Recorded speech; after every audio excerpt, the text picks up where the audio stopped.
Last weekend, Father Roy made an extraordinarily important point in his homily. He said, when we think about the Trinity, it's important that we remember that this is about relationships to be lived and experienced, even more than it is about a theology to be understood. And that's the same thing we find when we think about Corpus Christi, this great solemnity of the body and blood of Christ. Goodness knows, a lot of theologians, maybe even one standing here with you tonight, have written about the Eucharist. Have written a lot about the Eucharist and what does it mean and how does it happen and all of the rest. And yet what we remember is, who is it? And why are we receiving? Tonight, I'm sure most, if not all of the folks here in church tonight will come forward to receive the body and blood of Christ. And yet some of us are old enough to remember when we were much, much younger, well, that was a rarity. In fact, if you look at history, for most of the second millennium, most people didn't go to communion. They just didn't. For a variety of reasons. We could have classes on that till the cows come home. But history tells us that people felt unworthy, and there were other reasons, that people just did not come forward for the Eucharist. They believed it was the body and blood of Christ, but they themselves did not feel worthy. And this situation got to be so profound that the church herself had to pass a law which is still on the books, that says all Catholics are supposed to receive communion at least once a year during Easter time. Why do we have that law? Because there were people who weren't even going that often. That's hard for us to imagine. We have moved so far away from that. When we look at the gospel tonight, all four of the gospel writers give us an account of the feeding of the 5,000. We heard St. Luke's tonight. What is it all about? Well, I think it's important to realize some of the things that Luke mentions tonight.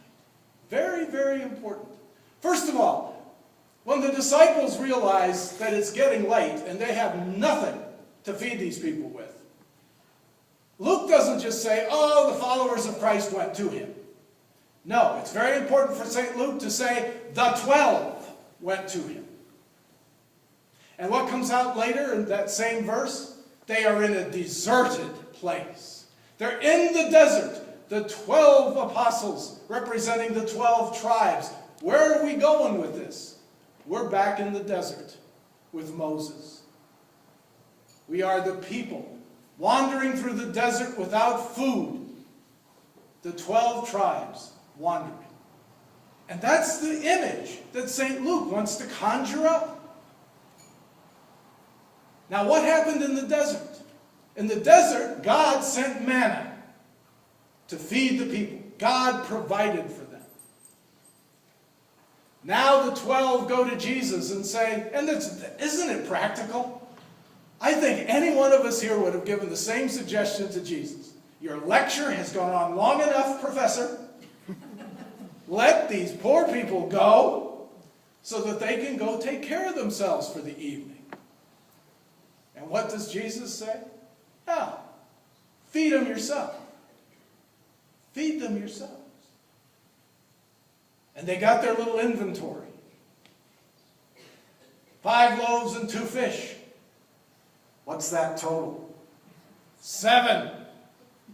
In the Hebrew community, that is perfection. That is wholeness. From that you can do anything. That's what a Jewish person would hear. 7. And then what does Jesus do in St. Luke? He does the same pattern of blessing and praying and breaking and distributing that we hear at every Mass, that we heard in the second reading. But notice that challenge to the disciples. Feed them yourselves. Take the gifts that you have been given. You have been given everything. You have what you need right now, even here in the desert, to feed every need. That's the message of St. Luke. And notice how those needs are met in abundance, so that at the end, how many baskets of fragments? 12. Once again, that number 12. The whole community has had their needs met in abundance, and will continue to have their needs met if they just have faith and have relationship with Christ. That's what we're called to. When we approach the altar tonight, to come to communion, to receive the body of Christ which was broken for each one of us, and the blood of Christ which was poured out for all of us, we take Christ into us. Christ becomes a part of us. And now, filled with Christ, we can meet the needs of others. We have everything we need right here, right now. The challenge is to do what the disciples did eventually, and that is reach out to meet those needs. When they came to the Lord, they didn't just stop and adore the Christ within them and stop.